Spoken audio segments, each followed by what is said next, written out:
Preethi, can you give me co-host?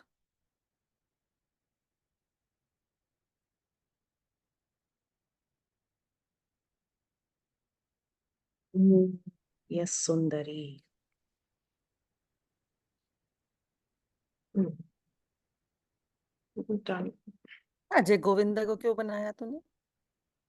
तो तुम अजय गोविंद में नहीं हो? मैं ओके। इस्कॉन विद्यालय में हूँ और एक सब रिकॉर्ड हो रहा है। इस रिकॉर्डिंग को पॉज करो, इसीलिए मांग रही हूँ co-host.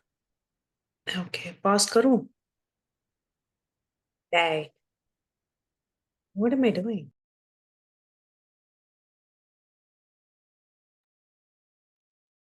Hare Krishna, dear devotees.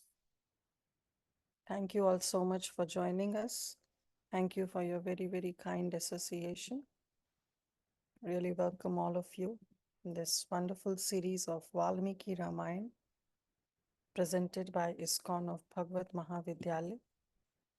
And we are so happy that you all are here in this Sangha in which we can wonderfully, scrutinizingly understand Sri Valmiki Ramayana.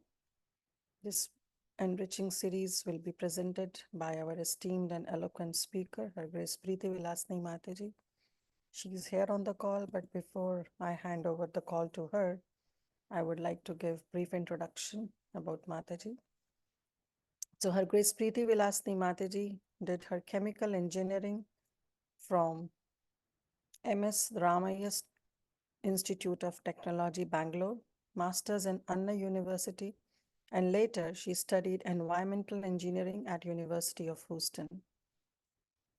She's a wonderful Vaishnava. She got married to His Grace Srinivas Jagannath Prabhu, and after getting introduced to Krishna consciousness around 2009, she took initiation from His Holiness Srila Radhanath Swami Maharaj in 2015.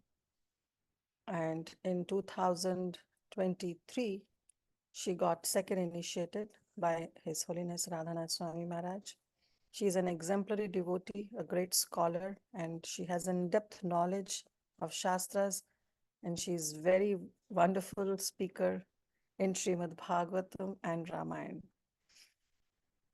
And you all can witness today the way she narrates stories from scriptures. It's just like that you can envision those pastimes in front of you. So she narrates pastimes in her sweet voice and with so much expressions and enthusiasm that really makes the listener envision those pastimes in front of their eyes. She is a main coordinator, administrator of Bhakti Sangha Japa conference group also, which is a virtual temple for many devotees. Her dedication, her sincerity, her management skills, along with her humble attitude, is an inspiration for many devotees like myself and you all. And it's a great honor for us today that she agreed to deliver this wonderful series on Valmiki Ramayana for all of us. Presently, she is staying in Atlanta, and we are very, very fortunate to have her on call today. So thank you so much, Preethi Vilasini Mataji. And now you can please take over. Hare Krishna. Dandvat pranams. Hare Krishna, Kirti Sundari Mataji. Hare Krishna to everybody on the call. That was too much of an introduction, but thank you for your exaggerated words. Thank you for your association. Thank you Nothing all. was arthavad in this. It was, but thank you all so much for joining us, and we hope to travel together in the series. It's a year-long series, so it is going to be quite intense, and I'm assuming that people will be present in the first few sessions, and then slowly the attendance will dwindle. But somehow we are hoping and we are praying and we are begging everybody to continue joining us through this entire series so you can register Ramayana, and we get your association through the series. So thank you all so much. Having said that, we'll start with the prayers.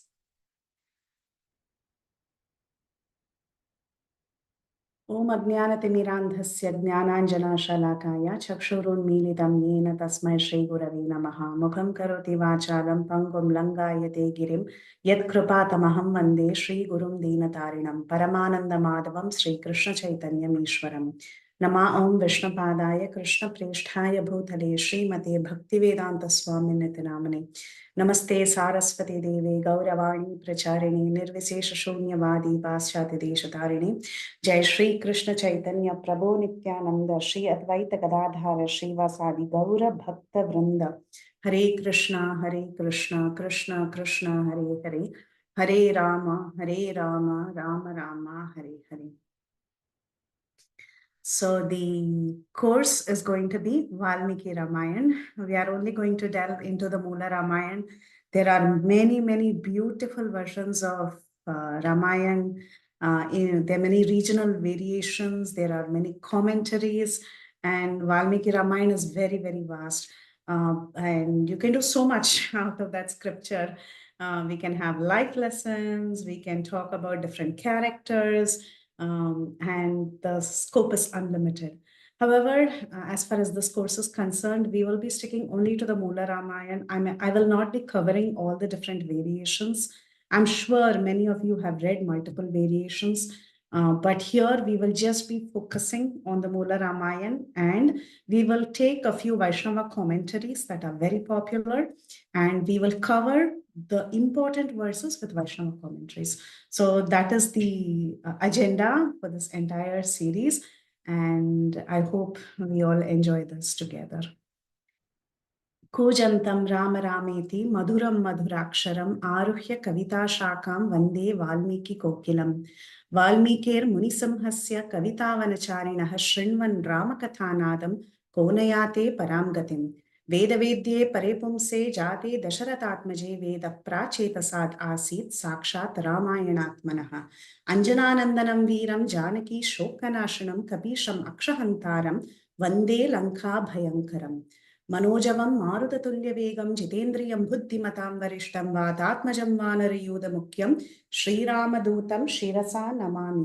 आञ्जनेयमदिपाटनालनं काञ्चनाद्रिकमनीयविग्रहं पारिजाततरुमूलवासिनं भावयामि भवमाननन्दनं. यत्र यत्र रघुनाथकीर्तनं तत्र तत्र कृतमस्तकाञ्जलिं बाष्पवारि परिपूर्णलोचनं मारुतिं नमत राक्षसान्तकम्. जयत्याश्रित संत्रास ध्वान्त्व विद्वांसनोदयः प्रभावान् सीतया देव्या परमव्योम भास्करः. श्रीराम राम रामेति रमे रामे मनोरमे सहस्रनाम तत्तुल्यं श्रीराम नाम वरानने. So we are going to delve into the very first section of the Valmiki Ramayana that describes the birth of Lord Sri Rama in the Bala Kanda. So that will be the agenda for today. The Purusha Suktam, you all must have heard about Purusha Suktam. It is a part of the Vedas. It says, Ajayamano Bahuda Vijayate. The Supreme Personality of Godhead, who is unborn, takes birth multiple times. So how can the unborn take birth? Yes, the unborn is always transcendental. Like we see in the Bhagavad Gita, Krishna says, Janma karma chame divyam evam yo viti tattvataha. So he is always transcendental. It is very difficult to understand his janma and karma. But he's so compassionate. He's Sharnagat Vatsala. He's Karunamurti. He is the one who comes down. He performs pastimes in this world so that he can attract souls like us. So the story of Lord Ramachandra, who's one such incarnation, appeared in the Treta Yuga, and Valmiki Muni, who's the author of this beautiful scripture, has presented it to us and given us this beautiful scripture. We'll try to make it a little interactive, so I'd appreciate if some of you can raise hands so I can quickly call out your names to unmute and you can answer. The quiz won't be difficult, so don't feel shy. And we'll also have a few of you repeat verses. That way we can also learn some verses as we are going through this vast literature. So if I can see a few raised hands, I really appreciate that. And otherwise, I'll just follow random names. So there is a difference between itihasas and Puranas. Okay, so Sundarananda Prabhu, what do you understand by the term itihasa and what do you understand by the term Purana? Whatever you understand. Hare Krishna Matai. Itihasa, I understand, is a history, and Puranas also history only, but I don't know the difference myself more than that. Yes. So both are histories. He's 100% right. Both are histories. And have you heard of the name of any itihasas, Prabhuji? Yeah, Mahabharat and Ramayana are the Itihasas. Yes. So Mahabharat and Ramayana are the two itihasas, and Srimad Ramayana is considered as itihasa Shreshta.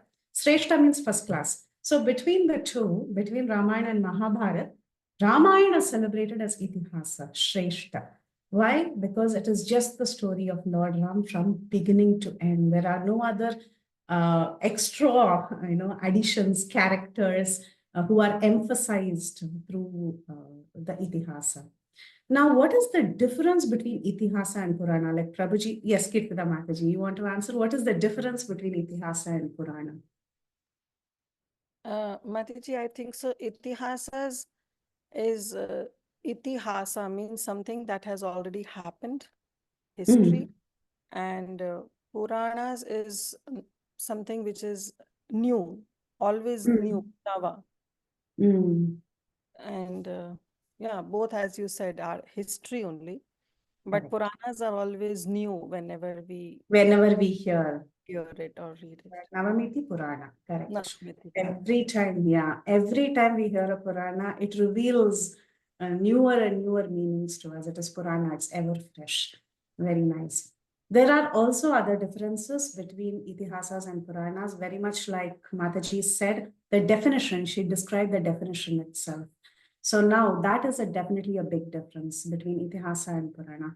There are other differences that we also see between Itihasas and Puranas. Itihasas are generally live records. Okay, like for example, Valmiki Muni was present during the time of Lord Rama. He was a contemporary, and being a contemporary, he writes the Ramayana. And the same thing with Mahabharata. Vyasadeva, who wrote Mahabharata, was a contemporary when the events were happening in Mahabharata. So a person who was there at that time is actually recording the details of different personalities. So itihasas are generally written when the events are happening. However, Puranas are generally though they are recorded by somebody, they are eventually remembered and repeated. Okay. Like, for example, Shukadev Goswami, he speaks the Srimad Bhagavatam. Of course, he has learned it from Vyasadeva.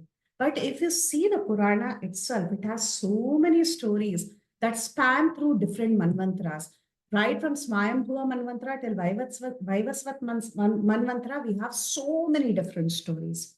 So, Puranas are records that are remembered, they are revealed newer and newer, and they are repeated. That is one difference. The other difference is that Itihasa generally has one main theme.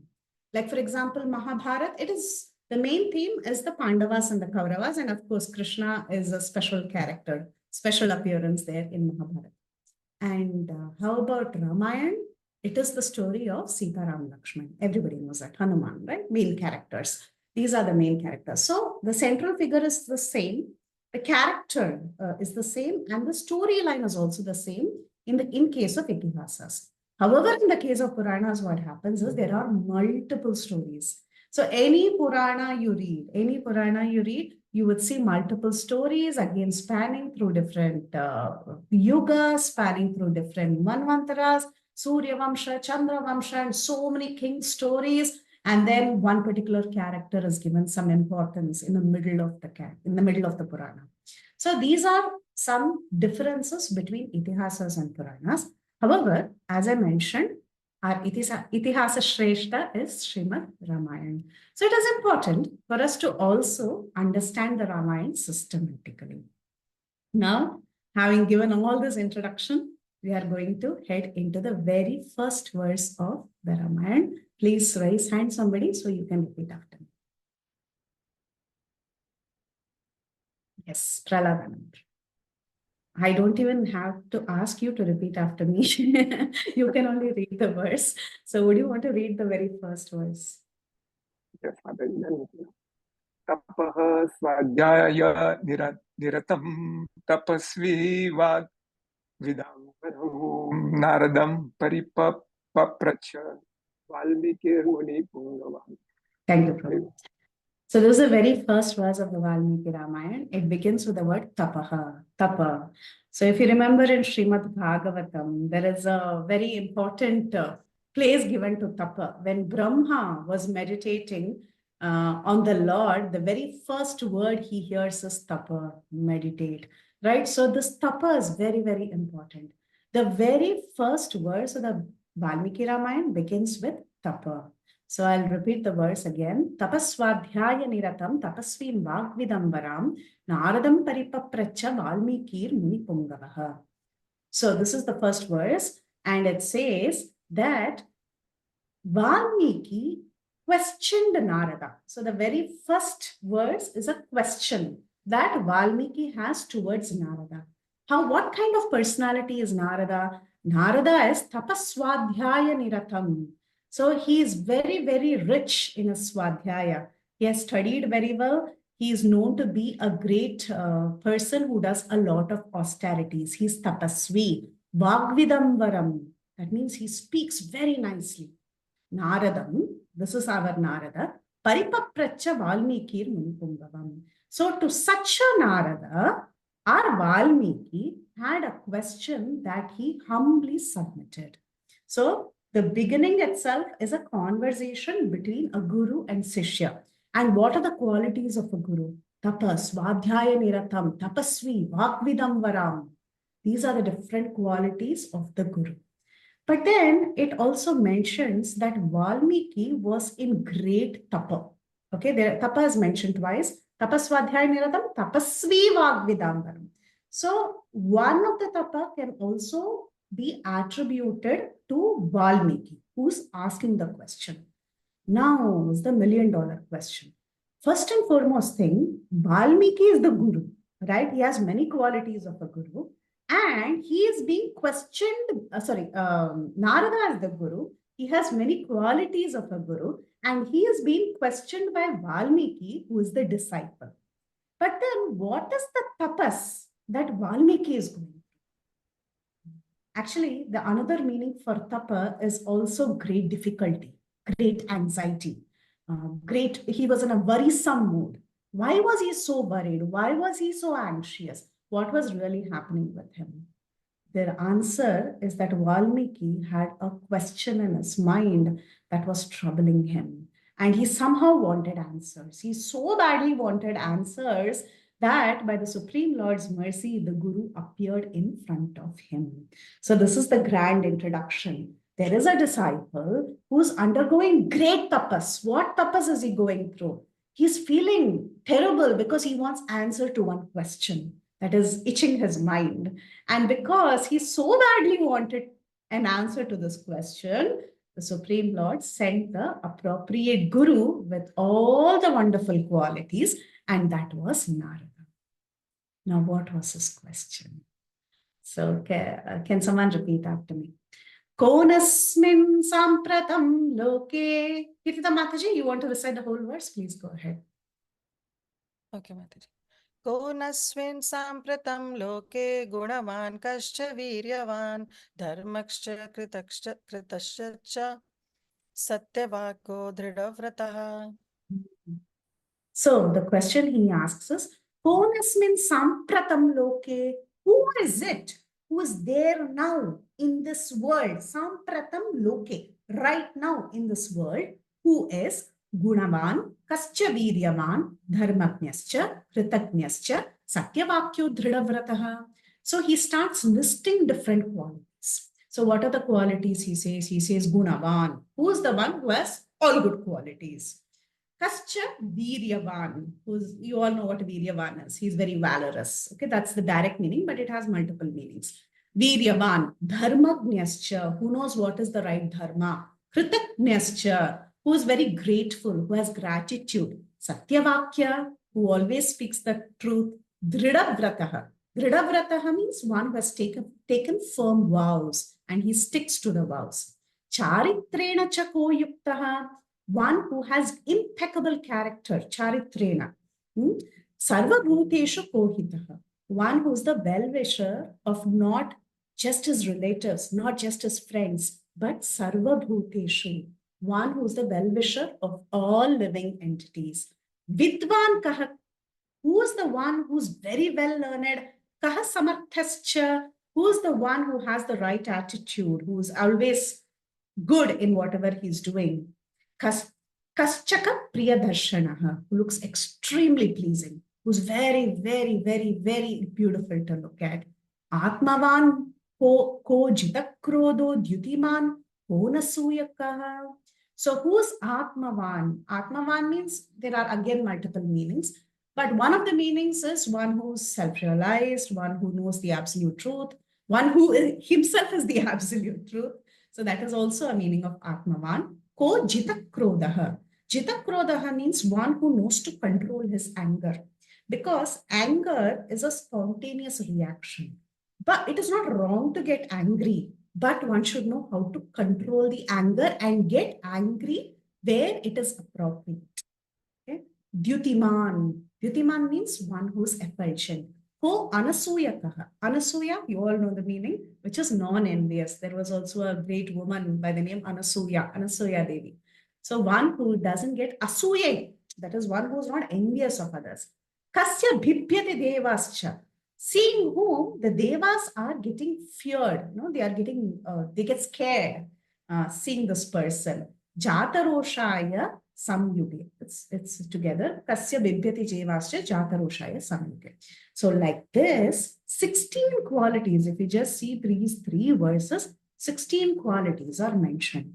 So now what is the situation? Valmiki is asking a question to Narada, who is endowed with all the characteristics for a guru, and Valmiki was in great trouble. He was in tapas. What was the trouble he was going through? He wanted an answer to a question. And because his intention was so intense, the Supreme Lord sent the right guru. And what was the question Valmiki asked? Konus means sampratam loke. Right here in this world, who is it who's living now, who has all these 16 different characteristics? Now, there is one other secret I want to mention right here, because I don't know how many of you are going to stay through the entire course and listen to Uttarakanda and unravel all the secrets that come in Uttarakanda. So I will tell you one secret. Tapa, that word I told you, right? He's in great trouble. He wanted answer to a question. Any guesses why he wants answer to this question? What is really troubling him to ask this question? Anybody wants to guess? Why does he want to ask about who really is a person who has all these qualities? Doesn't he know Ram has all these qualities? He's a contemporary of Lord Ram. He has seen Ram. Why is he asking this question? Because the obvious answer is Lord Ram. Is he doubtful because of the treatment given to Mother Sita? Yes, that's right. So by now, this beginning of the Ramayana happens after Sita comes to Valmiki's ashram. Okay, so he's not doubtful may be a heavy word, but he really wants to confirm. He really wants to affirm somebody to give him the correct answer. So the Valmiki Ramayana, this particular section, the beginning actually happens after Sita comes to Valmiki ashram. Okay, so he's kind of questioning himself in one sense. I really want to know. I want a guru. I have a doubt, like Mataji was saying. I have something is not right. I want the correct answer to this question. I want the right guru to appear in front of me. And at that time, Valmiki comes. Narada comes and Valmiki asks Sampratam Loke. He doesn't want answer that the Supreme Personality of Godhead, who's in the spiritual world, is the best of all personalities. He doesn't want such answers. Nor does he want answers like, oh, Krishna will soon appear. He's the person. He wanted to know specifically about Lord Ram. So he wants confirmation. He wanted confirmation from Narada and he asks this question. Okay. Now, here is the elaboration of the 16 different qualities. And we already went through in Sanskrit, but still we will see the exact translations for each of these. And then we will highlight on the first one, which is Gunavan, which is good-natured. Because it may appear when we say, who's the one who has 16 good qualities? The question is, who's the one who has all these 16 good qualities? But you're saying the very first quality is good quality. This sounds very funny, right? So it's redundant. You're saying the first quality is good nature. Good nature only. Everything together is good nature. But then the first quality itself becomes good nature. Means there is some meaning to it. Okay, some intense meaning in that. So let's read all these qualities. The first one is Gunavan, good natured. Okay, and we will elaborate on what good natured means. Second is Viryavan, which is vigor and who's very steady. See, Viryavan means one who has virya, okay, one who's very steady, who has vigor. But then real Viryavan is one who's steady in the sense that irrespective of the situation, whether it's a difficult situation, whether it's an easy situation, he doesn't get disturbed very easily. He's able to handle the situation. Such a person is Viryavan. Dharmagnya, who's righteous, who knows what is dharma, what is adharma. He knows sadharan dharma, he knows paro dharma, he knows everything. Kritagnya, it's not kritagna, it is kritagnya. Kritagnya is gratitude, kritagna is without gratitude. So this is kritagnya. Satyavakya, truthful. Dridhavrata, determined. Charitrena yukta, with very good conduct. Charitra, his character is impeccable. Sarva bhuteshu hitaha, well-wisher to all beings. Vidvan, one who's very proficient, very scholarly. Samartha, skilled. He's perfect in everything. He's very skilled. He can do everything very nicely. Priyadarshanaha, pleasant looking. Atmavan, who has pure consciousness. That is one of the meanings. Chitakrodaha, conqueror of anger. Dyutiman, brilliant. Anasuya, no jealousy. Vibhyati deva, whom the demigods feared. So these are the 16 qualities that Valmiki listed, and he wanted an answer to this. Now, I told you I will talk about the first quality, which is good nature. What is the meaning of good nature? Why is it separately called out as a quality? This, the Acharyas explain, Gunavan means one who has the quality of Saushilya Saulabhya. What is Saushilya? Saushilya means, again, it comes from Shila Guna. Shila Guna means, again, we say good nature. But what is Shila Guna? What is the exact definition of Shila Guna? It says, Mahataha Mandaisaha Nirandrena Samsleshaika Swabhava. That means, even if the person is so great, he's very, very high up there, he's a great personality, still that great personality comes and mingles with ordinary people like one of them. That is called as Saushilya. That is really character. You may be great, okay? You may be a very important person in the world, but then you give yourself, you're very easily attained. That is Saulabhya. Saushila, Saulabhya are always put together. That means he's so great, but he comes and he's easily attainable by everybody. At the same time, he mixes well with everybody. So there are some very great people, very famous people.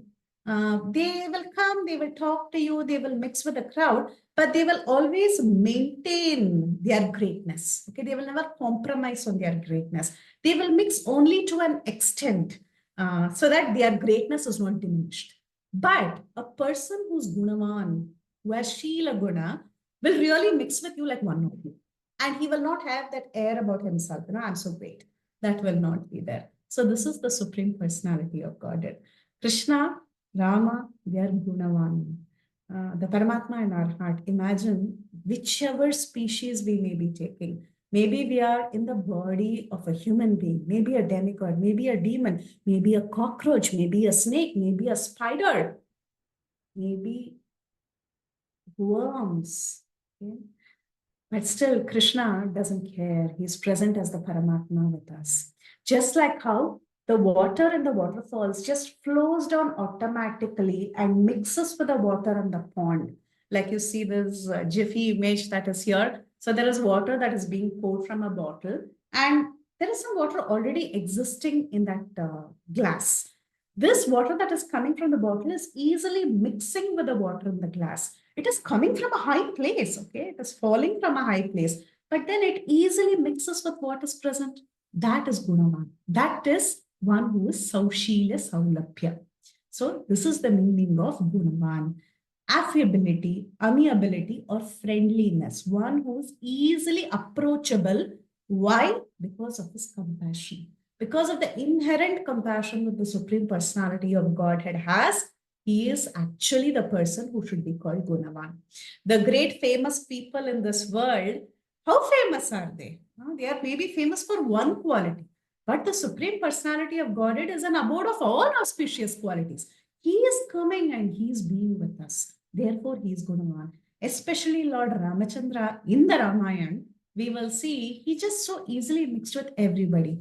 He was a good friend of Guha. He was mixing with Vibhishan, who was a demon. He was mixing with the Vanaras. They were, after all, Vanaras. So different people. He mixed, even he was very friendly and nice to Shabari. She was a tribal woman. So like that, Ramachandra became easily attainable by so many different people. So that's why he's called as Gunavan. And of course, all the other qualities were also there in Lord Ramachandra. So now, question was asked. The answer has, we still, I told the answer, but our Valmiki Muni, sorry, our Narada Muni hasn't told the answer yet. So after Valmiki asked this question with 16 different qualities, beginning with Konasmin Sampratam Loke, Gunavan Kascha Viryavan, Dharmaknyascha Kritaknyascha Satyavakyo Dridavratah, Charitrena Chako Yukta, and so on. He asked 16 different qualities in 3 verses. Our Narada Muni had to answer. Now, when he was asked this question, he was so happy because he is going to tell the holy name of the Lord. So what happens when you get a nice sweet in front of you? If you have rasgulla in front of you, or if you have gulab jamun in front of you, you're asked to taste it. You will think about the taste. You will relish it in your mind for a minute, right? And then lovingly you will eat that gulab jamun. Like that, it is mentioned so nicely in Valmiki Ramayana that Narada took a minute. He relished. He did like that. And then he said, Ikshvaku Vamshaprabhavo Ramo Nama Janai Shrutaha Niyatatma Mahaviryo Dhyutiman Dhridiman Vashi. He said, there is only one person who has all these qualities and who is present now. And this fact, before telling this, he says, I have heard this from Brahma. I've heard this from my father also. It's not that I'm concocting something and I'm telling you now. He says, I've already heard it from my father who knows everything. And he also affirms the same. Ikshvaku Vamshaprabhavo Ramo Nama Janai Shrutaha. The one who emerged in the Ikshvaku dynasty, known as Rama by all the people, Niyatatma, Mahaviryo, Dhyutiman, Dhritiman, Vashi, and he lists multiple different qualities, which includes all the 16 qualities that were asked by Valmiki. So there are a bunch of verses, and he says there is only one person who has all these qualities, and that is actually Lord Ramachandra. In fact, even in the Vedanta Sutras, it is mentioned that the person who has all these different qualities, Niyatatma, Mahavirya, Dhyutiman, Dhritiman, Vashi, these are all the words to describe the Supreme Personality of Godheads from the Vedantas, from the Vedanta Sutras. The Vedanta Sutras, they talk specifically about these different qualities, Niyatatma, Mahavirya, and so on. And Narada Muni, he picks those words specifically to also indicate that this Rama is not different from the Supreme Personality of Godhead. He is actually the Supreme Personality of Godhead, and that Supreme Personality of Godhead is here. He's performing pastimes, and he is the one who has all these 16 different qualities, like what? Like the phases of the moon. So you all know there are 16 phases of the moon. We think 15, but it is 16. How is that? It begins with Pratipat, Dvitiya, Tritiya, Chaturthi, Panchami, Sashti, Saptami, Ashtami, Navami, Dashami, Ekadashi, Dvadashi, Trayodashi, and it ends with Purnima. But how did it begin before Pratipat? It started with Amavasya. right? So totally there are 16 phases of the moon, and the moon is very, very beautiful. This Ramachandra also, he has 16 Purna qualities, complete qualities, and he's very, very beautiful like the moon. But he's spotless. Like how in Chaitanya Charitamrita, we read that our Gauranga is the spotless moon, and the moon there in the sky is put to shame in front of Lord Gauranga. Similarly, Ramachandra is that spotless moon. That's why we call him Ramachandra. Though he is a descendant of the Surya Vamsha, we call him Ramachandra because he's so complete in all these different 16 qualities. Okay, so now we got the answer. But our Narada Muni doesn't stop with one sentence or few sentences. So what Narada did is he decided it should be this Valmiki who's going to write the entire Ramayana. So he gives the Sankshepa Ramayana in short. Sankshep means in a short manner. Okay. He describes all the incidents of Lord Ram.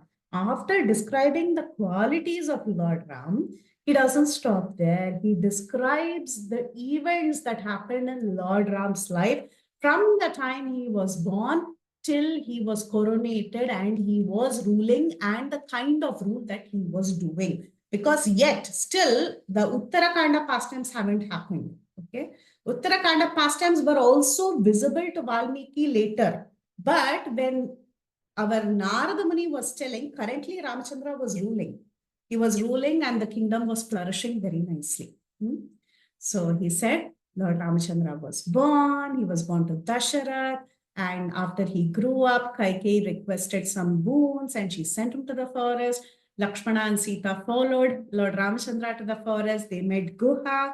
And then Bharat came to meet him. Bharata took the Padukas.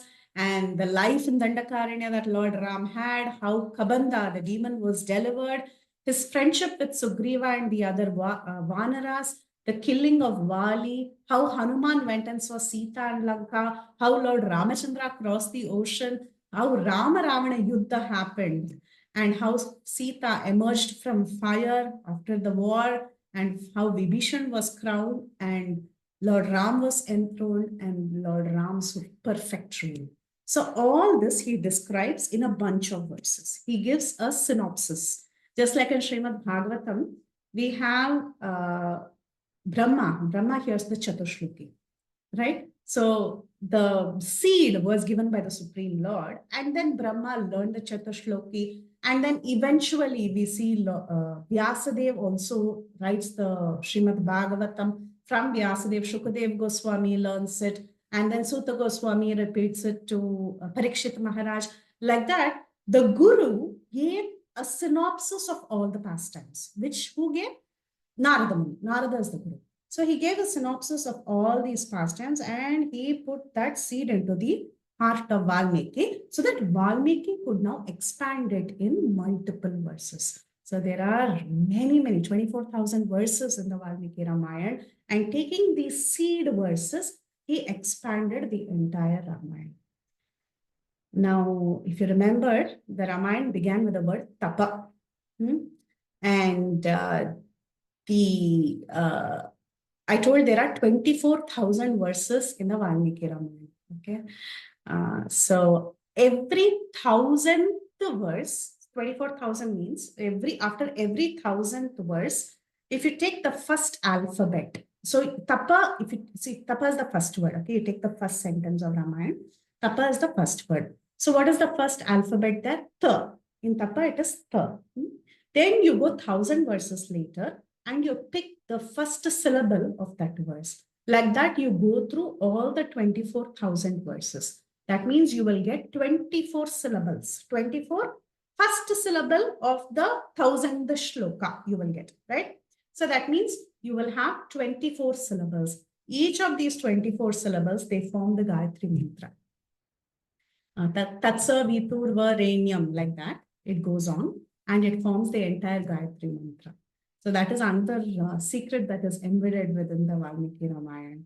So it is also the synopsis of the entire Gayatri. Just like we see Srimad Bhagavatam, in the beginning itself, Dhimahi, right?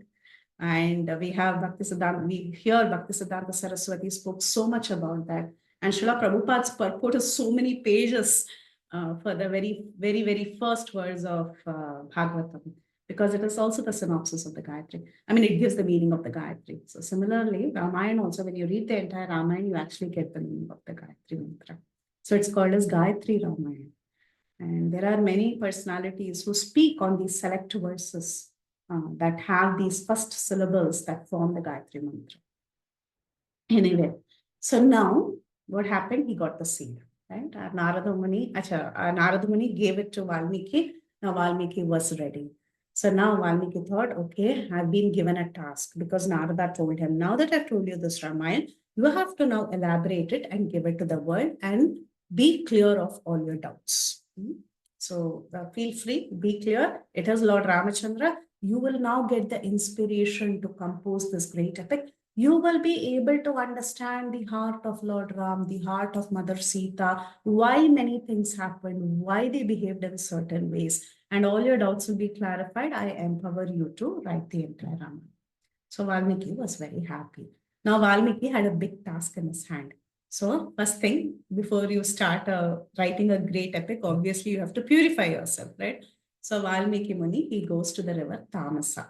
Tamasa is one of the tributaries of Ganga eventually. So he goes to the river Tamasa and he takes a bath before he wants to purify himself before he can start writing. He goes with one of his disciples by the name Bharadwaja. And when he's taking a dip in the river, he's looking around at the scenery. It was very beautiful. The forest was very beautiful. The riverside was also very pleasing to look.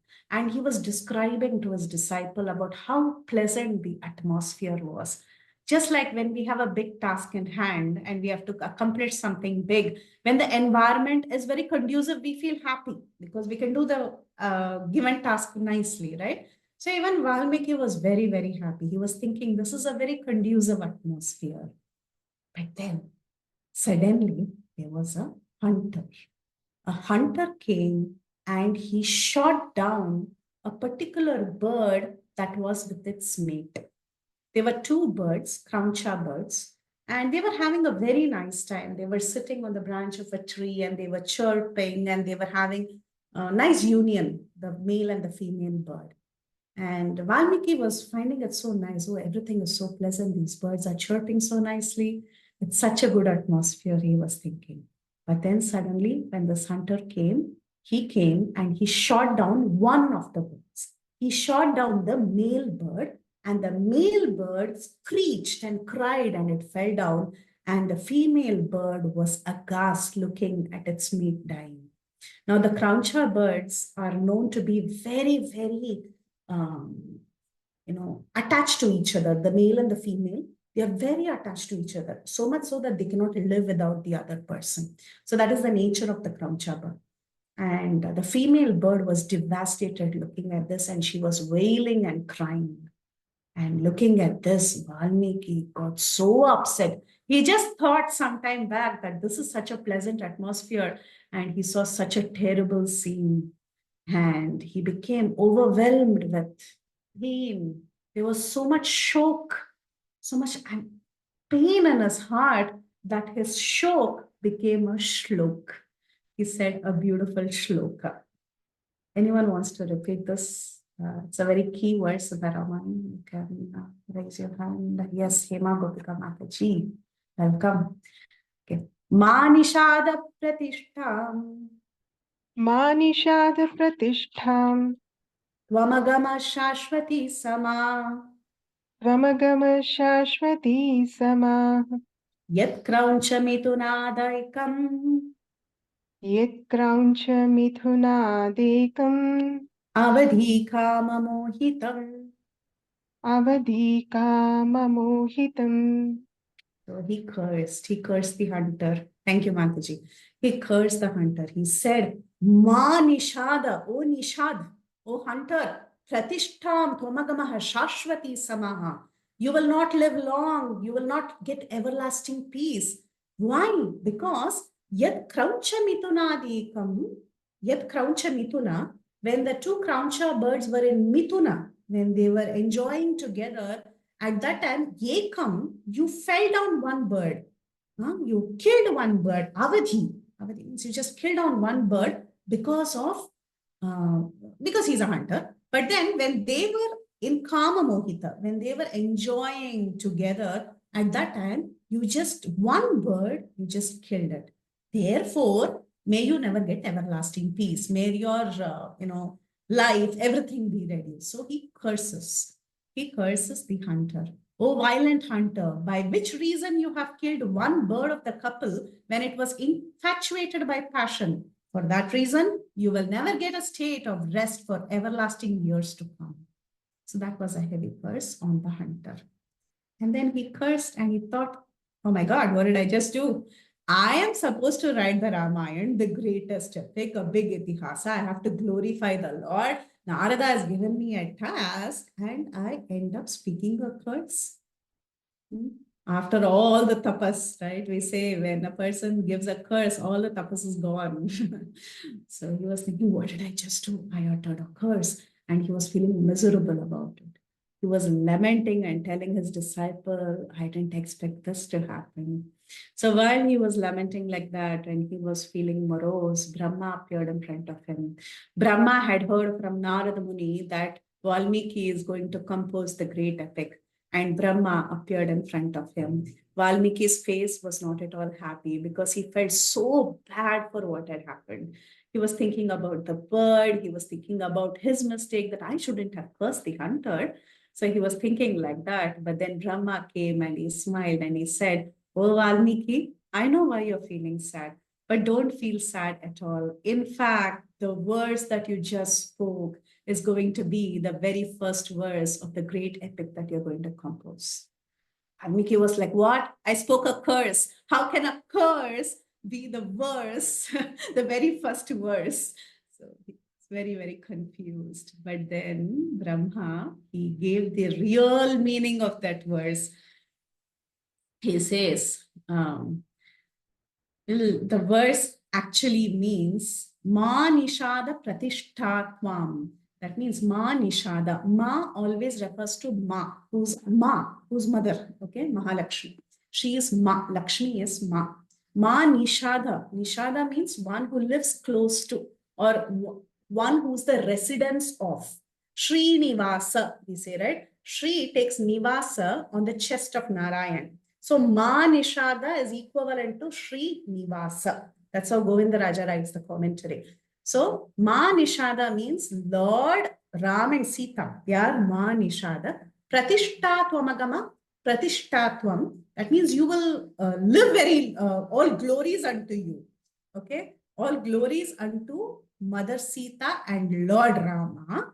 And may your glory be sung forever and ever. Why should their glory be sung forever and ever? Because yat kraucha mitunadekam avadim kamamohitam. Because, O Rama, O Srinivasa, you killed one of the Kraucha birds. Kraucha also means demoniac. Okay. So you killed one in the demoniac pair, the male counterpart in the demoniac pair, who is Ravana. Why? Because Avadim Kamamohitam. He had lust towards Ma. He had lust towards Mahalakshmi or Sita. So he has told the entire Ramayana in one verse. Ma Nishada Pratishtatvam Ma Nishada Pratishtatvam Tvamagamaha Shashvati Samaha Yat Krauchamitунadekam Avadi Kamamohitam. O Lord Ramachandra, who is the residence of Ma, Mahalakshmi, let your glories be sung forever. Why? Because you were responsible for killing one in that demoniac pair, who was the male bird, who is this Ravana. And why? Because he was lusting after Mother Sita. So that is the exact meaning of this verse. Brahma tells Valmiki, this is the real meaning of what you actually spoke. And he blesses Valmiki and he says, Narada already gave you Sankshep Ramayana. Now I give you the blessing that you will be able to write this Ramayana very, very nicely. And as long as the mountains and even the rivers flourish on the surface of the earth, so long the legend of Ramayana will flourish in this world. That's why we see Ramayana is there everywhere throughout this world. There is a place where Lord Ramachandra's glories are not sung. You go anywhere, you go to Thailand, you go to Java, Sumatra, you go wherever in this world, you go to Mexico, everywhere there is a version of Ramayana. Even in video games, I think there is some video game called as The Legend of the Prince or something like that. Everywhere Ramayana is all spread. So as long as there are rivers and mountains on this earth, till then, Lord Ramchandra's glories will be sung. In fact, when Shukadev Goswami was speaking to Parikshit Maharaj in the 9th canto, when he talks about, when he begins to talk about Lord Ramachandra, he says, you must have heard the Ramayana multiple times because it was a tradition since so many yugas, I mean, since the time of Lord Ram, that people would keep hearing the story of Lord Ram. So it was a even to this day, right? We are hearing Ramayana. We are hearing Ramayana now. So that is the glory of Ramayana. It is always being told, and every time you hear it, you feel the same emotion. That is the beauty of Ramayana. Okay, now the same verse, Ma Nishada Pratishtam Tvamagamaha Shashvati Sama. This verse is also a summary of all the cantos of the Ramayana, all the cantos. So how is that? Ma Nishada, we already saw the meaning. It is Shri and Vishnu. It is goddess Lakshmi and Vishnu. So Ma Nishada is the summary of Balakanda. What happens in Balakanda? Balakanda, Sita and Ram get married. That is the climax of Balakanda, right? So that is described in Balakanda. Pratishtam Tvamagamaha. That means, may you be renowned. For what? Because he took up the vow that was told by his father. I mean, he listened to his father's words and he went to the forest. And because of that, he became very famous, right? Lord Ramachandra upheld the promise and he went to the forest. So, Pratishtatva Shashvati Sama, he lived in the forest for many, many years. And he achieved everlasting praise in the Aranya Kanda. Aranya Kanda, the story is about Lord Rama living in the forest. Ayodhya Kanda is the story of Rama being banished to the forest because of the promise that his father gave to his mother, Kaikeyi. So, Pratishtatvamagama Shashvati Samaha. Kraunchaha. Kraunchaha is a couple, atrocious couple actually. And it can also mean Vali and Tara, because Vali was killed in that Krauncha Mithuna, Avadi. So between that Vali and Tara, Vali, the male of the couple, was killed. So it can also mean Kishkinda Kanda. And Krauncha Mithuna can also mean Sundarakanda. How is that? Because it felt like Sita was separated from Lord Ram and almost killed. The Sundarakanda is separation of Ram and Sita. So that is also, you can also understand that to be Krauncha Mithunat. Krauncha Mithunat can also be referred to in the Yuddha Kanda. Because in the Yuddha Kanda, obviously Ravana was killed. One of the two birds, one of the Mithuna was killed, which was Ravana. And who's the Mithuna pair? It is Mandodari and Ravana. And Kama Mohitam finally indicates Uttarakanda, because in the Uttarakanda, Sita desires very intensely when she's pregnant to go and visit the sages in the forest. Now, Kama Mohita, some commentaries say it also refers to Kishkinda Kanda, because there was an intense desire of Vali for Ruma, and he kidnapped her, and that's why Sugriva got angry. So like that, different commentaries are there. So the idea is that this verse is the key verse of the entire Ramayana. It is the very first verse and the key verse, and it gives you the essence of all the cantos of the Valmiki Ramayana, all the 7 cantos. So we haven't moved much. We have just seen that Narada instructed Valmiki. Valmiki decided to write, but then what did he see? He saw a gory scene and he uttered a curse. But then Brahma came and told him, don't worry, it's not a curse and it is actually a blessing. You please start off with this verse, and we analyze that verse. So now our Valmiki has to start writing. So let's see how he started writing. He had a beautiful vision, Valmiki. He was empowered. He was empowered by the spiritual master. The spiritual master told him, you will be able to see everything as it is. Now remember, Valmiki has to see the past because certain events have happened. Lord Ramachandra is ruling now. He had to see the past, he had to see the present, what is happening now, and he has to also see the future. Present, past, future, everything our Valmiki has to record, being there as a contemporary at the time of Lord Ram.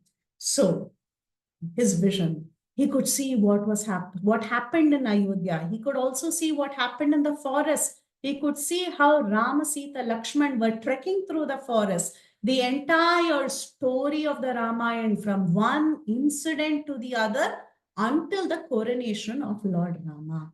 So like that, Valmiki, he composed this Ramayana that has 24,000 verses. How many verses is there in Srimad Bhagavatam, anybody? 18,000. 18,000, yes, 18,000 verses. Ramayana is a little bigger. It has 24,000 verses and in 500 chapters. He has put these 24,000 verses in 500 chapters and he has put it in 6 books plus 1. That's how it is mentioned in the Ramayana. 6 books plus 1. It's an end piece. That is the Uttarakanda Ramayana. Why is it that separated out from the 6 books? Because that is to be composed. That is the future. Okay. So past and present is included in the 6th chapter. The future is the end piece, which is the Uttarakanda. And it is composed in Anushtubh meter. You all know Anushtubh meter. It's there throughout the Bhagavad Gita. Dharma Kshetre, Kuru Kshetre, Samaveta, Yuyutsava. That is Anushtubh. So the entire Valmiki Ramayana is an Anushtubh meter. Very easy, very, very easy to recite. All of us were reciting, right? It's very easy to recite. And he could see all the events very clearly. Like sometimes when we are seeing live telecast, we see live telecast of some events. We see everything clearly in front of us in the screen. Everything is happening and they're able to see. So like that, Valmiki could do live telecast. He was able to see everything and he was writing. Just like how it is so easy for a person to hold a gooseberry in his palm. Gooseberry is so small, Nelikai, we call it what, like amla. So it's so tiny, right? You can hold it on the palm like that. So like that, Valmiki, he was able to catch, hold, and see all the events, and he was writing it down. That's how the Ramayana itself tells that he was empowered and he was able to see. And where did the empowerment come? It came from his guru, because the guru already gave the Diksha. The guru already gave the Sankshepa Ramayana. So he had heard the entire Ramayana. He was able to see live telecast and he was able to write the Ramayana. And so I told you in the beginning itself, I revealed the secret that this was happening when Lavakusha were already born, when Sita was in the ashram. Okay. So he wrote the Ramayana and he chose his favorite students, Lava and Kusha. He saw who was the one who can actually recite this Ramayana very nicely. And he looked around and he saw these 2 boys of Lord Rama, Lava and Kusha. They were the boys of Rama and Sita. Sita had given birth to twin boys in the ashram of Valmiki, and they were growing up very nicely in the ashram. And Valmiki saw the 2 boys and he thought these are the 2 sweet boys who will be reciting this Ramayana. So he calls Lava and Kusha and he gives them instruction.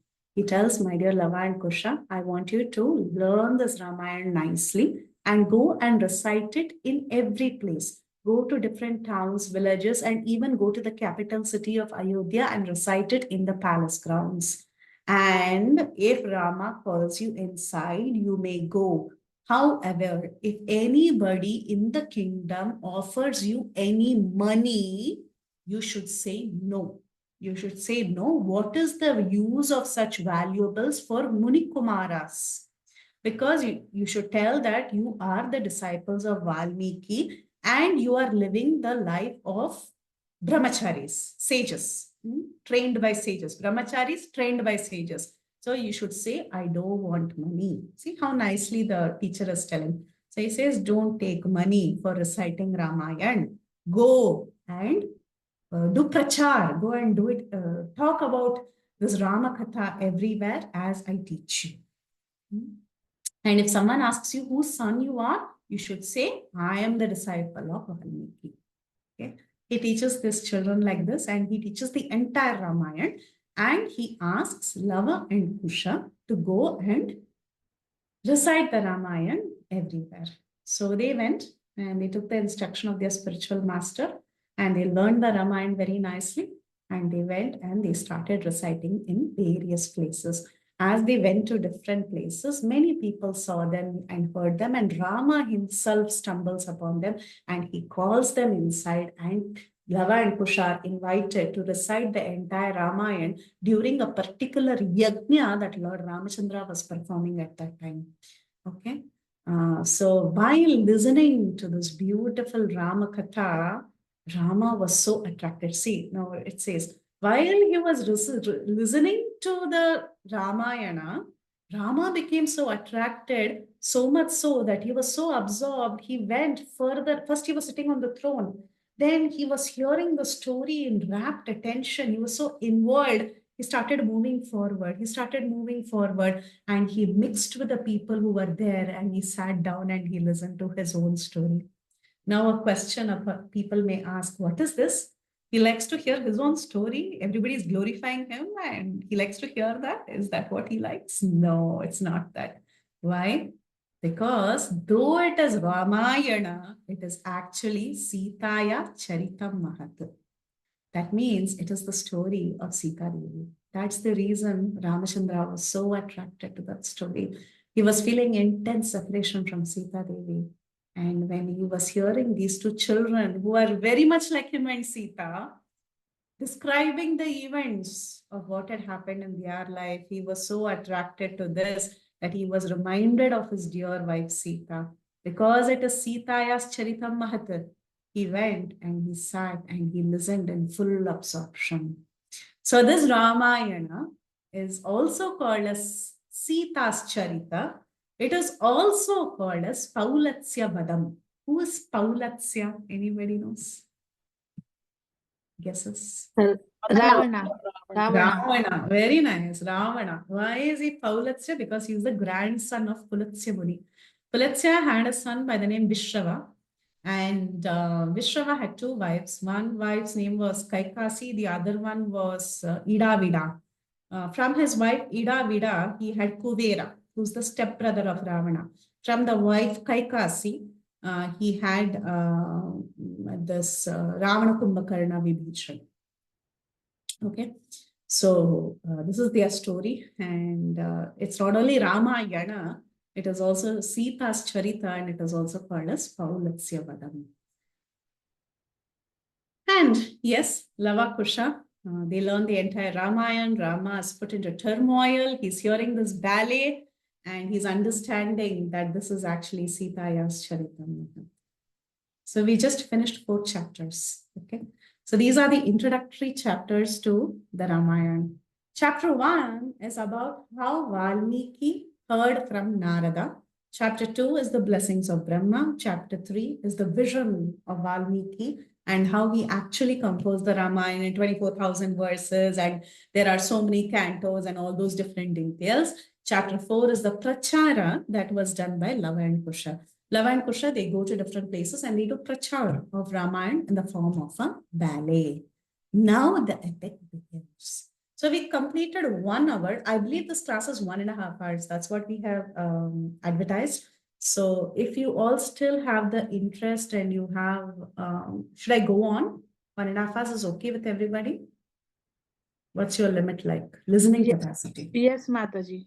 Okay, then we'll go ahead and we'll stick to 1.5 hours. So let's move on and see how the epic begins. So the epic begins with a grand introduction to Ayodhya. And this year has been very, very special because we had the inauguration of Rama Janmabhoomi, the beautiful temple in Ayodhya. And even Valmiki Ramayana begins with the introduction to the beautiful city of Ayodhya. This beautiful city of Ayodhya was built by Manu and his son Ikshvaku Vaivasvata Manu's son Ikshvaku was the very first ruler of this beautiful city by the name Ayodhya. And eventually, through the generations, many kings came. And finally, Maharaj Dasharatha became the king. Dasharatha means one who can drive his chariot in 10 directions. So there are 10 directions. There is north, south, northeast, northwest, southeast, southwest. And then what is that? Nadir is the below one. And then there is zenith, top. So like that, there are 10 directions. And Dasharatha was so valorous, so capable that he could ride his chariot in any direction. He was known for his valor. And here is the description of the Kosala kingdom. So if there are any volunteers who want to repeat, please. Yes. Yeah. Mataji, you want to directly recite or you want to repeat your wish? Mataji, you recite, Mataji. Okay. I follow your recitation. Yeah, sure. Kosalo nama mudita Kosalo nama mudita spito janapado mahan Pito janapado mahan nivishta sarayutire Nivishta sarayu tire prabhuta dhanadhanyaman. Prabhuta dhanadhanyavan. So this Kosala kingdom, the entire kingdom was called as Kosala kingdom, and the capital city was Ayodhya. Where was it situated? Ayodhya was situated on the banks of the river Sarayu. So even to this day, we know Ayodhya situated on the banks of the river Sarayu in the Kosala kingdom. And how was this Ayodhya at that time during the rule of Dasharath Maharaj? We have not yet come to Ramarajya. We are talking about Dasharath Rajya. How was it? It was filled with riches. Dhanadanya. It had dhanya. It had lots of grains. And not only that, this place not only had riches and grains, but also it was filled with different kinds of scholars and people endowed with many good qualities like truthfulness. They were never ever greedy. So all auspicious qualities was present in the people. Mataji, you can again repeat. Ayata dashacha devai dave Ayatantashacha devai cha yojanani mahapuri Chayo janani mahapuri Srimati Trini Vistirna Srimati Trini Vistirna Subhik Suvibhakta Mahapata. Suvibhakta Mahapatha. So this entire region, it was the dimensions of the city was mentioned. It was 12 yojanas in length and 3 yojanas wide. It was resplendent and looking very rich and beautiful. So this is the dimension of Ayodhya in those days. Not only that, the roads were neatly kept, very neat. There was no garbage on the roads. There were trees on either side to keep the roads very cool. Even to this day, I remember when we were growing up, when we used to go to school, we used to see trees on either side, and the trees would shower flowers during spring season. So the entire road would be covered with flowers. You know, some places are very nicely planned. So it was a very well-planned city with trees on either side, showering flowers on the road. And there was a slight drizzle all the time, in the night especially, to keep the bhumi very cool, to keep earth very cool. So again, in Srimad Bhagavatam also we see this mention that usually when it showers in the night, it is considered very auspicious. It would not, showering in the night would happen in kingdoms that were righteously ruled. And in the daytime, there would not be much showers, daytime, not much rain, so that it doesn't interrupt anybody's activities. But then nighttime, the city would be endowed with enough shower to keep the bhumi moist, to keep the earth moist and trees to grow nicely and different flowers to bloom. So this was the kind of atmosphere that was there in Ayodhya. And true to its name, it was unsurpassable. Ayodhya or Aparajita means that which cannot be conquered. Nobody can wage a war against this place. So it was truly unsurpassable, and it was a wonderful city that was ruled by Dasharath. And Dasharath, he ruled like a Raja Rishi. Raja Rishi is a person who's a king, yet he's so saintly. He's so saintly because he's not really attached to things. Okay. So he was like a Raja Rishi. And he was like the king of, he was like a king among all the other saintly people. He was like that. And he was a charismatic leader. He became very, very famous. Everybody knew about Dasharath. Even in the upper planetary systems, they were hearing about Dasharath. In Indraloka, they were all talking, hey, Dasharath has a beautiful kingdom, because his kingdom was like Amaravati on earth. So his rulership was as good as the rulership of Manu, the very first ruler of this world. And everybody loved Dasharath. He was loved by the people. He silenced his enemies, and he looked like the moon surrounded by stars. This Ayodhya was like the moon, okay, surrounded by many, many, many, many small kingdoms who were all like stars. When you look at the sky, what is it that is most prominent? Is it those little stars, or is it the moon? Obviously, it is the moon. So he was the center of attraction. Ayodhya was the center of attraction. And rest of the little towns and little cities and everybody else was looking like tiny stars in front of this beautiful city by the name Ayodhya in the Kosala kingdom. Next, the people of Ayodhya as described. What kind of people were there? We saw the external beauty of Ayodhya. Now the people. Nobody can see a lustful person in Ayodhya, one who's lusting after things, or a miser, or cruel, or anyone who's a non-believer in Ayodhya. The ladies and gentlemen in the city were very, very virtuous. They had self-controlled mind. They satisfied great saints, and their conduct and character was blemishless. They learned shastras from a guru. They always had a guru. They learned from a guru. They were self-satisfied. They were not jealous. They were happy with whatever they had. They were no atheists, no liar. Everybody was well-versed in the Vedas, and nobody was jealous or disabled or unscholarly. And every single person, every single grihastha performed the 5 sacrifices at home. Prabhupada also writes about this Panchasona, and also remember, it was the age of Treta Yuga. So sacrifices was definitely very prominent, and every grihastha was performing the 5 sacrifices at home. So everything was very perfect. The ruler was perfect, the city was perfect, and the people were also perfect. But then, whenever we have a very happy story, right, suddenly in the screenplay, there is a sad moment that creeps in. Then only the story becomes interesting. So like that, though everything was perfect in Ayodhya, the city, the people, the king, perfect picture. But then suddenly Valmiki, he introduces something very sad in the middle. He says, though Dasharath had everything, his heart was burning with one desire. He did not have a son. He wanted a son. So it had been many, many years. He was married to, anybody knows how many wives he had? 353. Yeah, 350. Yes. He had 350 wives, and still he did not have even one son. He had a daughter. We'll talk about her in a while, if we have time. And he gave that daughter in adoption also. So now he didn't have a daughter also. So basically, he was childless. He was sonless. His heart was burning with a desire, and he called his ministers, headed by Sumantra.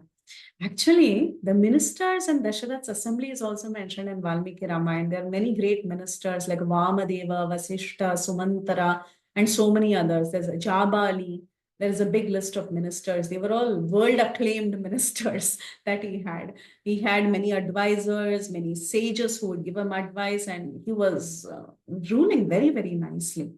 And he had the best cabinet of advisors and ministers. So, but his favorite was Sumantra, because Sumantra was also serving as a charioteer. Now, it is interesting that kings in those days, they would have their ministers as their charioteers sometimes.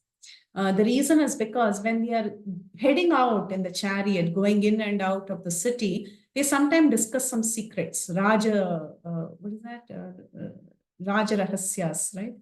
So they have these discussions, and it is easier if they have somebody whom they can take in confidence to also be their charioteer, rather than having a charioteer who's just a charioteer.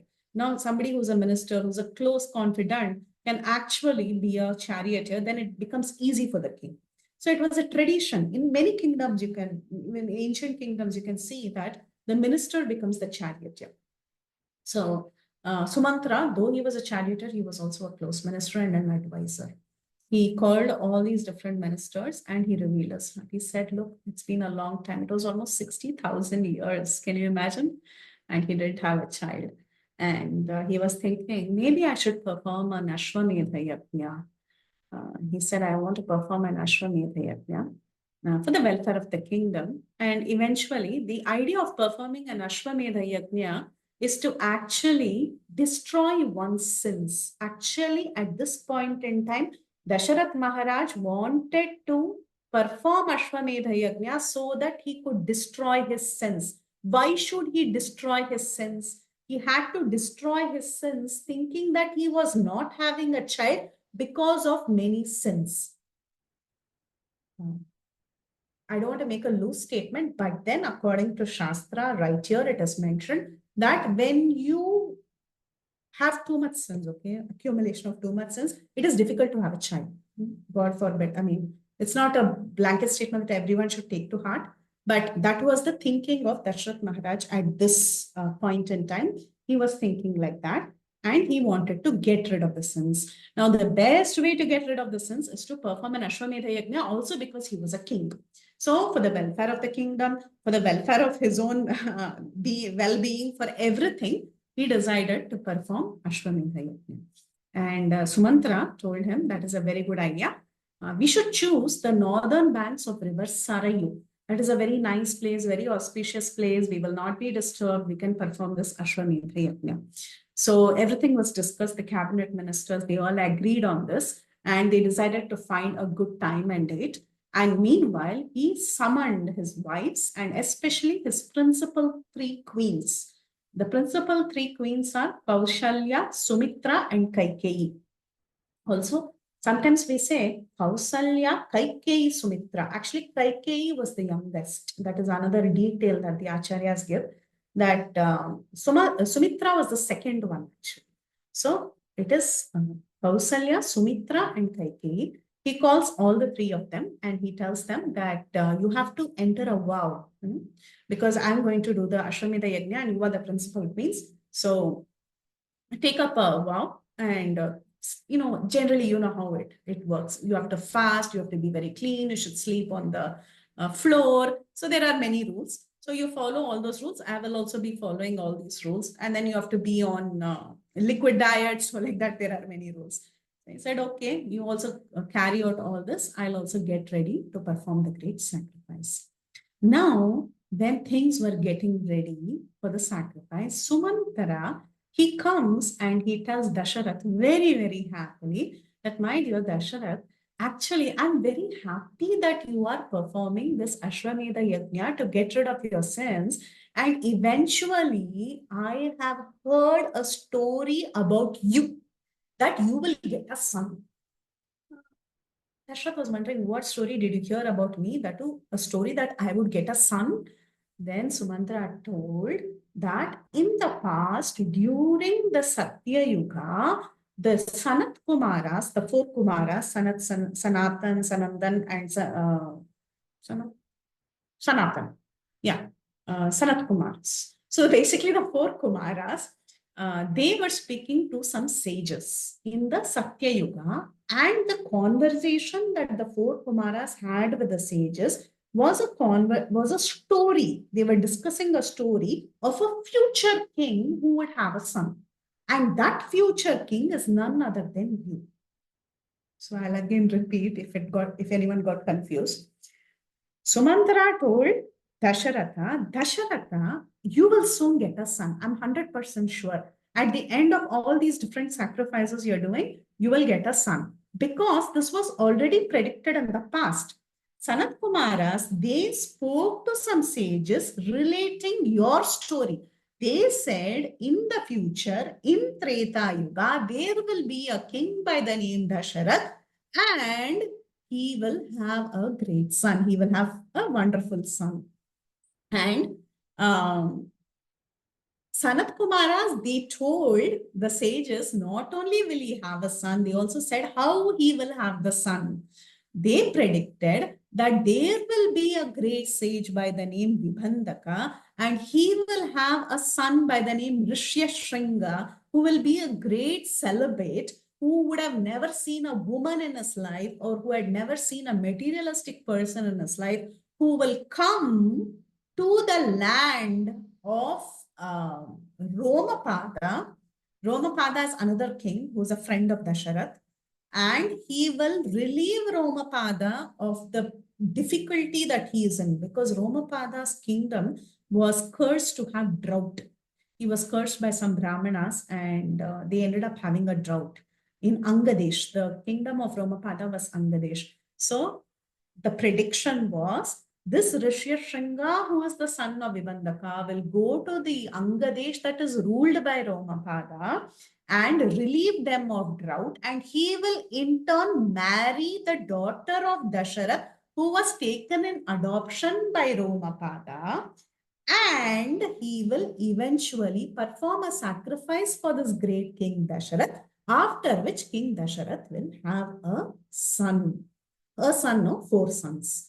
And they went on to tell the story like this. So Sumantara had heard this in disciplic succession somehow about this prediction that is going to happen in Treta Yuga. And he reminds Dasharath saying that your story has already been told.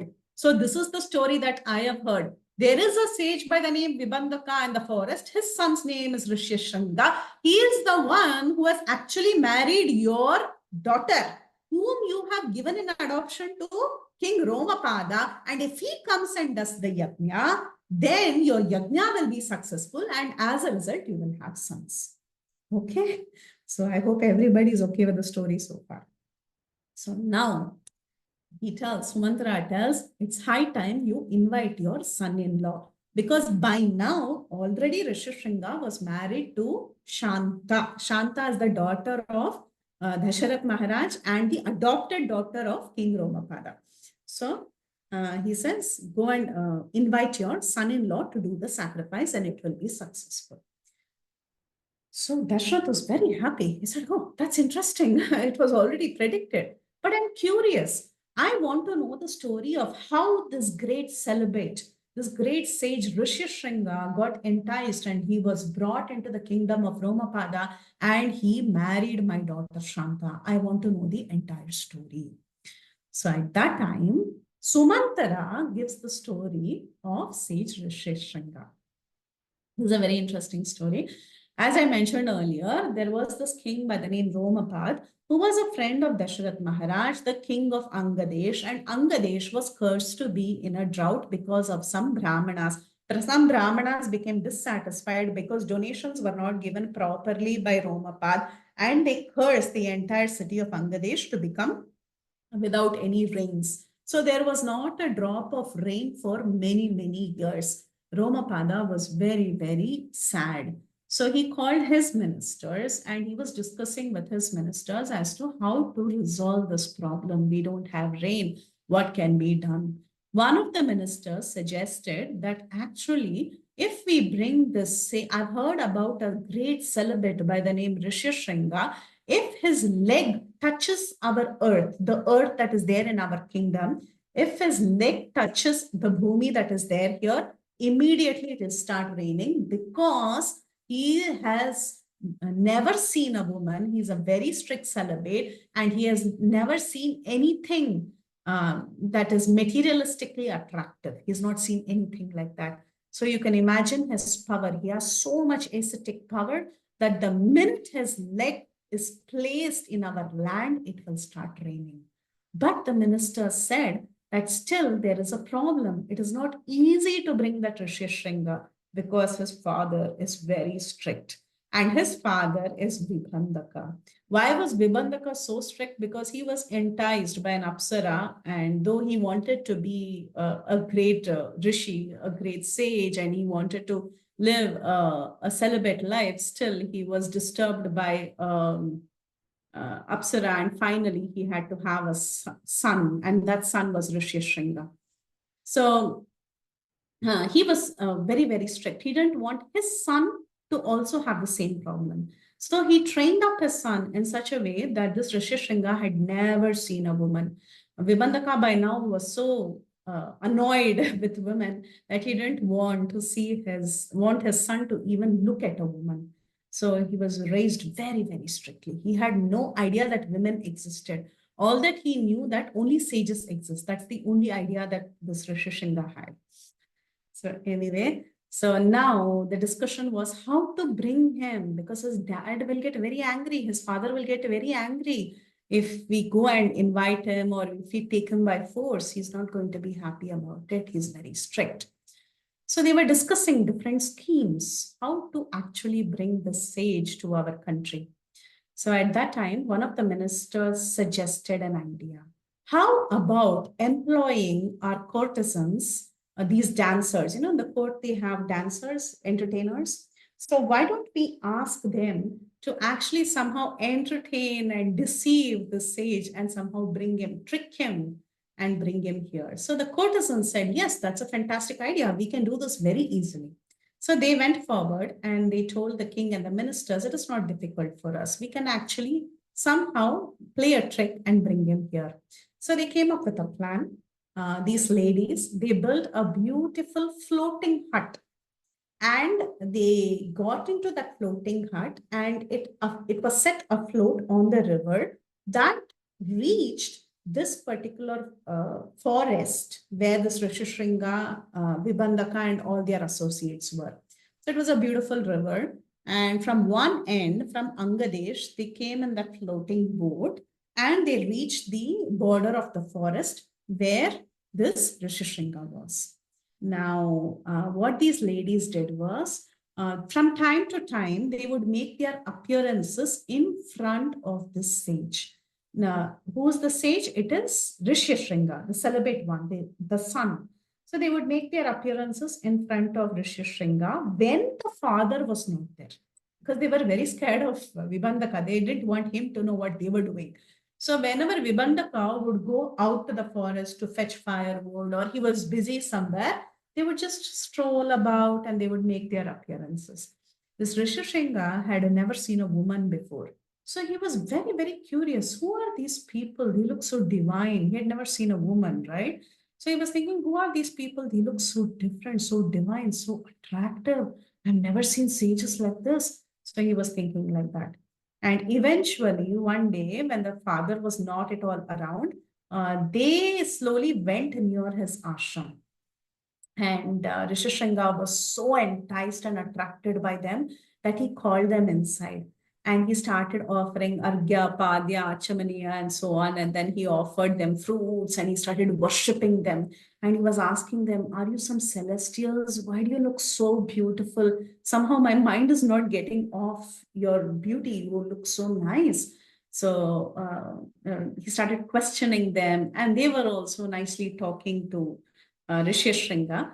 And they, in fact, go and embrace Rishi Shringa. And they had carried some sweets. Rasagulla, gulab jamun, sandesh, all of this they had carried, milk sweet, peda, all that they had carried in their little cloth bags. They took out those sweets and they gave it to this Rishi Shringa. Rishi Shringa had never tasted sweets till then. This was the first time he was eating, because he was so used to eating only roots and tubers, and this is the first time he even tasted a sweet. He found everything out of the world, the taste of the sweet, the look of these sages. He thought they were also sages. So he was thinking their body is different. They look so attractive. The feel, the touch when they embraced each other, I was thinking it feels so different. I feel totally like something else. So like that, his attraction increased to them. And he enjoyed the sweets, and he was thinking, this experience is unimaginable. I'd never had such an experience. So they spent some time together, and the ladies, they understood that the father may come anytime, and they went away back to their floating ashram.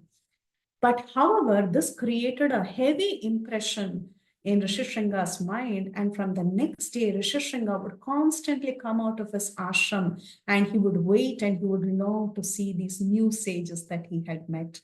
And his calling was so intense that he just decided one day to walk and search for them. So he went every nook and corner of the forest, and finally he saw these beautiful women in their floating ashram that was there in the banks of the river. So he goes there, he goes close to them, and then they invite him inside. And as they invite him inside, he's so absorbed in their treatment, that is, they were taking very good care of him. They were again giving him sweets, and they were entertaining him with sweet words. And he was so happy, he was so absorbed in their company, that they made the boat go. I mean, they made the boat set afloat, and slowly it went through the river, and it went to the region of Angadesh. It landed in the region of Angadesh while he was still absorbed in talking and conversing with them. And they tricked him, they made him come out of the boat. And the minute his foot was set on the soil of Angadesh, rains poured. So mission accomplished by the courtesans. And then he was taken in front of the king. Actually comes, Romapad comes to receive him. And Romapad and the ministers, they fall at the feet of Rishi Shringa, they apologize, and they take him to the court. And finally, the message is sent to Vibandaka. But though Vibandaka was initially angry, he was convinced later. And then Rishi Shringa was given in marriage to Shanta, who was the adopted daughter of King Romapada. That is their story. Now that this Rishi Shringa had become the son-in-law of Dasharath Maharaj as well as Romapada. Okay. Now, this is the story. So what happened? Sumantra was asked to tell the story. Sumantra told the entire story. This is how your son-in-law got married to Shanta, he said. Now, Sumantra tells him, this is the person who should come and do the yajna. So he says that it was already predicted that you will have 4 sons. So only if this person does the yajna, the sons will be born. So now Dasharath, he sends a request letter to his dear friend Romapad, saying that, can you please send my daughter and son-in-law for some time in my house? I want to entertain them. That's all he says. He doesn't tell his great plan of doing Ashwamedha Yajna followed by Putra Kameshti Yajna. He doesn't say all that. He just says, can you send them for some days? I want to take good care of them. And Romapada agrees, and he sends his daughter and son-in-law, and they reach Dasharath's palace. We will stop here. And next session is about the great sacrifice.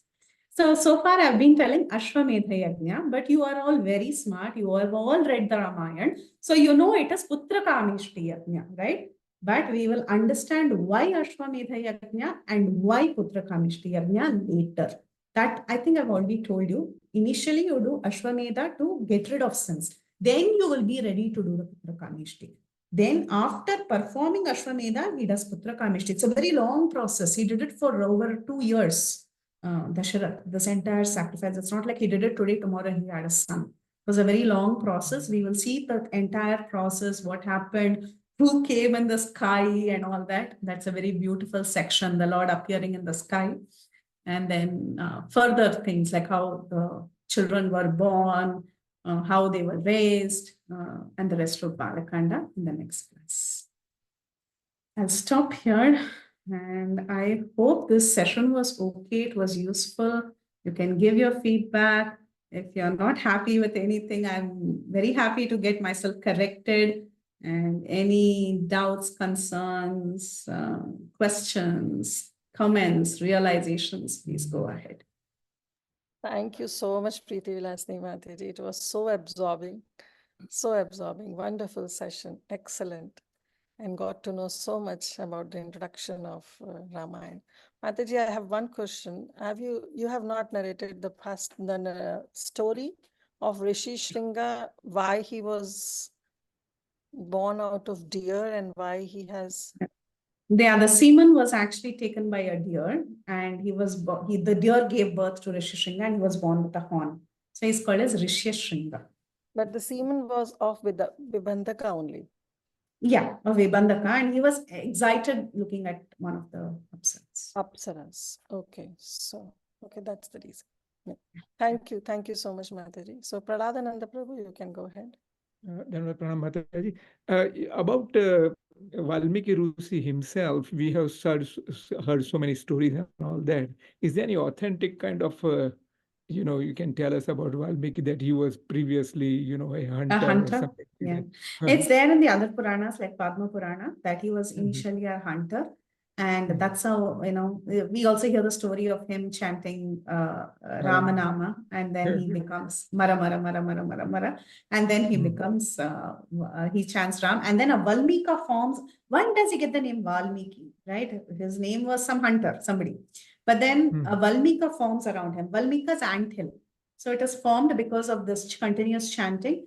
And then he breaks open and he comes out. So he is called as Valmiki.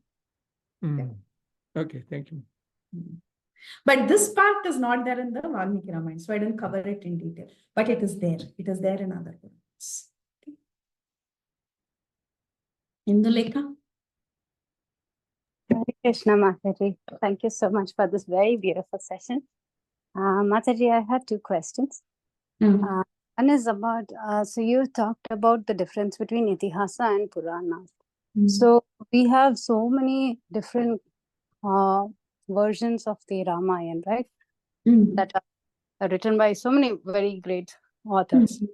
So those were not written at the same time. The only Ramayana that was written at that time was Valmiki Ramayana, right? So how do we understand those? Itihasa as such as Valmiki's Ramayana is the original. Okay. Then there are people who have adapted from that. From the original only, they have their own realizations and embellishments. Like Krishna reveals different things to different devotees. To Tulsidas, he has revealed a certain aspects that were not probably revealed to Valmiki. But the original, Tulsidas is also adapting from Valmiki's original Ramayana. But certain aspects are revealed to him. Like you must have heard about Bhagavatam and Narayaniam, like because you're from Kerala, I'm telling you that example. What Narayana Bhattadri has written has certain aspects that is not there in Bhagavatam. Right. But his work is from Bhagavatam. His original work, his reference work is Bhagavatam only, right? So it's the same Bhagavatam in 100 chapters, 100 dashakams, right? So he has done it in 100 dashakams, but each of these dashakams, there are many places where Narayana Bhattadri has different realizations, like hitting the pot, Damodar Leela, you know that. What does Bhattadri say? He says he hit it with a, Bhagavatam says he hit it with a stone. Yeah, he says he hit it with a small stick. Stick, yeah. So some differences will be there based on what is revealed to them at that time. Okay, same thing with Ram. Thank you, Mataji. Yes, Mataji. Second question was, why did Dasharath Maharaj, so this daughter Shanta, right? Whom is she born to? Dasharath Maharaj and which queen? There's no mention. And so why was she given for adoption when he had no other children? Giving a girl in adoption is considered to be very good because Kanika Danam, when you do Kanya Danam, you get a lot of piety. Romapada didn't have a child and he wanted to do Kanya Danam. So you get a lot of benefit when you do Kanya. Many generations are delivered when you do Kanya Danam. That's why people would want to have a girl child before. It is auspicious to take a girl in adoption. So he requested his friend gave. He thought he might have children. He didn't. Okay. Thank you, Mataji. Very, very wonderful, Mataji. Hare Krishna. Ajay Govind Prabhu.